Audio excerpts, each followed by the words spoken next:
अस्सलाम वालेकुम दोस्तों, तुम देख रहे हो अपना पंजाब टीवी ते मैं जरा मेजबान अफजाल अहमद। सब तो पहले अपने चैनल को करो सबसक्राइब ते नाल ही लगी हुई घंटी नूं दबाओ क्योंकि साडी लेटेस्ट और बेहतरीन वीडियो साढ़े दोस्तों तक पहुंचे सब तो पहले।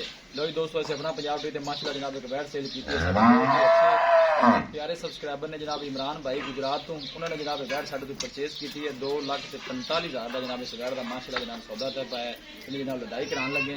अल्लाह ताला जनाब इन खैरियत नाल पहुंचाए, अल्लाह ताला जनाब उन्होंने नसीबा नहीं करे। गब्बर ने माशाल्लाह हाले जी 2 दिन पहले ने यूट्यूब पर वीडियो लाई सी तीर भाई छड़ के लै चलो बाहर।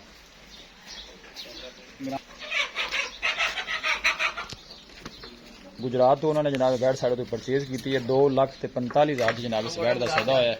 शकील भाई बिस्मिल्लाह करके लै चलो, अल्लाह भाई दे नसीब करे। उन्होंने जनाब पैसे भरे ने ऑनलाइन जनाब उन्होंने पैसे साढ़े अकाउंट से करा दिते सी।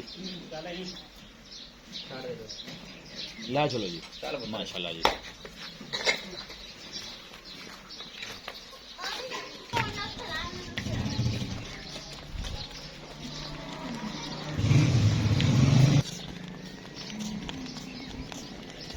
लोडिंग माशाल्लाह जनाब कराने लगे हैं। बैड़ा गब्बन है जी 2 दिन पहले जनाब यूट्यूब पर वीडियो लाई सी 2,45,000 जनाब माशाल्लाह इस बैट का सौदा होया है।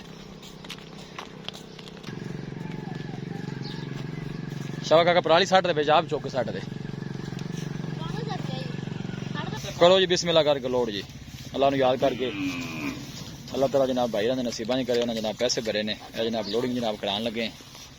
अल्लाह के फजलो करम के नाल जनाब अपना पंजाब टीम इसी तरह जनाब मेहनत करते रहे गया। देखो माशाल्लाह जनाब लड़ाई हो गई है। चला भी काका तसल्ली नाल लाल है। गड्डी का नंबर है 8562। पहले जनाब 2 गावां बाहरी उत्थे लै गए ने। एक है जनाब वैसे वैडी का सौदा होया भी उत्थे जा रही है।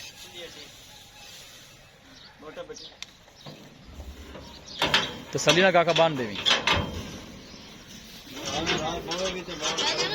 आज तुम जा सकते हैं जनाब। गड्डी का नंबर भी दिखा दिता है ड्राइवर साहब ने जी।